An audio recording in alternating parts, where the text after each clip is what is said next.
नाज़रीन, इस्लामाबाद के ट्रिब्यूनल तब्दील करने के लिए नून लीगी जो रहनुमा हैं उनकी जानिब से गुज़िश्ता रोज़ आपको याद होगा कि कंप्लेंट जो दरख्वास्तें दायर की गई थी वो काबिल समाअत करार पाई हैं। और ये जो इस्तदा की जा रही है कि ट्रिब्यूनल, और अब जबकि मामला पाकिस्तान तहरीक इंसाफ को बज़ाहिर नज़र आ रहा था कि बड़ा क्लोज था, बहुत करीब था कि उनके हक़ में जो 3 ये सीटें हैं उसका फ़ैसला पाकिस्तान तहरीक इंसाफ के हक़ में आ सकता था, जो पाकिस्तान तहरीक इंसाफ बहरहाल ये ख्वाहिश का इज़हार भी कर रही थी। लेकिन अब ये मामला क्या ट्रिब्यूनल चेंज होता हुआ देखेंगे?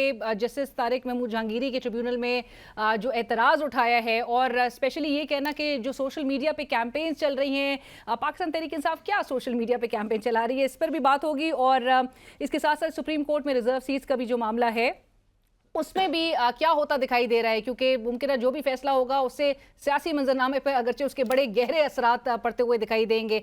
हमारे साथ हमें स्टूडियोज़ में ज्वाइन कर रहे हैं बैरिस्टर अकील मलिक साहब, रुकन कौमी असम्बली पाकिस्तान मुस्लिम लीग नवाज़, तर्जुमान भी हैं आप कानूनी उमूर के मुस्लिम लीग नून के। अस्सलाम वालेकुम, बहुत शुक्रिया बैरिस्टर साहब, thank you for joining us. और हमें ज्वाइन कर रहे हैं बैरिस्टर अली बुखारी साहब, रहनुमा सीनियर रहनुमा पाकिस्तान तहरीक इंसाफ। बैरिस्टर साहब अस्सलाम वालेकुम, thank you for joining us.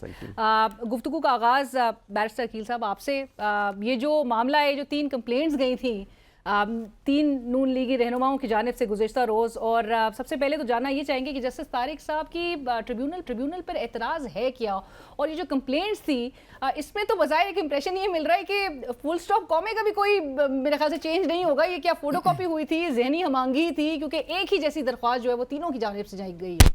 देखिए अलीना, बहुत बहुत शुक्रिया। सबसे पहले तो ये कि इस्लामाबाद का एक ट्राइब्यूनल है, उसमें जस्टिस तारिक महमूद जहांगीरी साहब हैं, और वही इन तीनों केसेस को, क्योंकि एलिगेशंस इन तीनों केसेस में एक जैसी हैं, इन तीनों केसेस की प्रोसीडिंग्स एक जैसी चल रही हैं, गो के पिटिशनर्स मुख्तलिफ हैं, ऑब्वियसली 3 हल्के हैं, उन तीनों हल्कों में जो है तीनों पिटिशनर्स और तीनों रिस्पोंडेंट जो हैं वो तमाम तर सारी चीज़ है। लेकिन एक बात जो बड़ी इंटरेस्टिंग सी बात है, I would have actually thought कि शायद डे 1 से इनको एतराज़ कर देने चाहिए थे, बिकॉज द वे प्रोसीडिंग्स वो बीइंग कंडक्टेड, और उसमें यह है कि बड़े फास्ट ट्रैक से, क्योंकि ये इलेक्शन ट्राइब्यूनल में जो बाकी मामला चलने हैं वो सीपीसी के तहत चलने हैं, जो प्रोसीडिंग्स होनी है, जो प्रोसीजर है वो सिविल प्रोसीजर कोड के थ्रू चलना है, वो रिट पिटिशन या रिट जुरिसडिक्शन की तरह नहीं उसको चलाया जा सकता।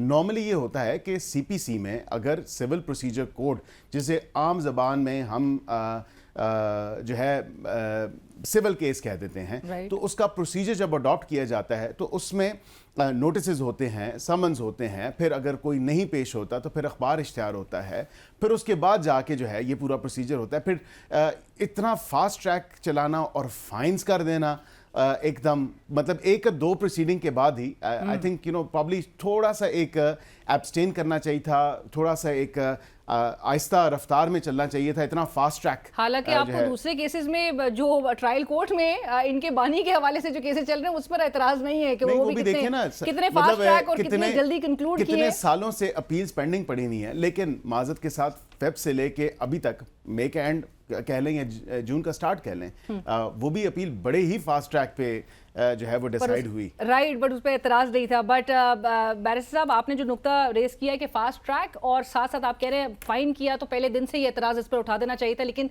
अली बुखारी साहब, बैरिस्टर अकील जिस तरह से कह रहे हैं कि ट्रिब्यूनल के पास सीपीसी के अलावा कोई इख्तियार नहीं था, इलेक्शन कमीशन के पास ये इख्तियार है कि वो ट्रिब्यूनल चेंज कर सकते हैं। बहुत शुक्रिया रीना आपका, मैं I am thankful to my brother as well कि उन्होंने पहली बात तो अच्छी की कि बात यह है कि अगर किसी को एतराज़ था तो वो डे फर्स्ट होना चाहिए था। और मैं जो बात करूँगा ऑन रिकॉर्ड बात करूँगा।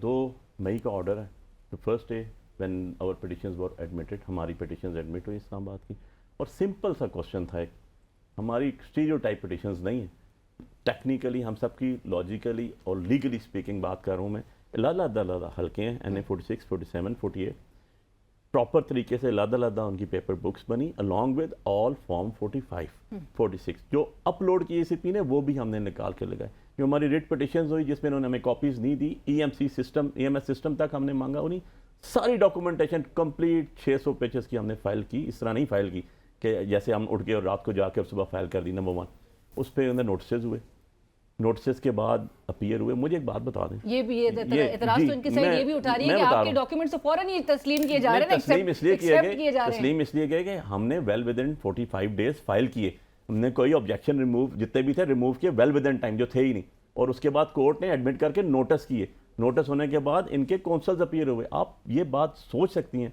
कि ट्रिब्यूनल बुलाए, और एक ADCR जिसको RO बनाया हुआ था, जो ADCG है इस्लामाबाद का, हाजिर ही नहीं हो पेश ही नहीं रहा। तो जज क्या करे उसको, मुझे बताएं। अच्छा, उसको ऑनरेबल ट्रिब्यूनल कह रहा है भाई आओ डॉक्यूमेंट दो। ECP ने भी डॉक्यूमेंट्स जमा कराए अपने, ECP ने डॉक्यूमेंट्स जमा कराए अपने। आप RO आता ही नहीं है, बुला रहे हैं, क्या करें उसको, कहें अच्छा यार तुम नहीं आते हो, तुमने तो आपको देखा जो आपका EMS सिस्टम था उसका रिकॉर्ड इसके पास है, RO के पास है, सारे का सारा मेरा मेन कल्प्रिट RO है, एंड उसके साथ कन्हाइमेंट्स किसकी हुई? वैसे बैरिस्टर साहब ट्रिब्यूनल के सामने पेश होने में क्या कबाहत थी, हर्ज क्या था? आप तो कहते हैं कि ये सीट जीती हुई है। ये आरओज की जहां तक बात की है, आरओज को पेश होना चाहिए, वो इलेक्शन कमीशन ऑफ पाकिस्तान जिम्मेदार है, क्योंकि ड्यूटियां उन्होंने लगाई थी, ट्रेनिंग्स उन्होंने कराई थी, और तमाम तर जिम्मेदारी इलेक्शन कमीशन ऑफ पाकिस्तान की थी। एंड जनरली कॉन्स्टिट्यूशनली स्पीकिंग 2018 के अंदर उनकी ही जिम्मेदारी है कि उन्होंने फ्री फेयर जस्ट इलेक्शन करवाने हैं। जहां तक बात की कि अली साहब बार के मेंबर हैं या शोएब शाहीन साहब बार के मेंबर हैं, with utmost respect, justice Tariq Mahmood Jahangiri साहब भी इसी बार के मेंबर हैं। That's true, it's a fact.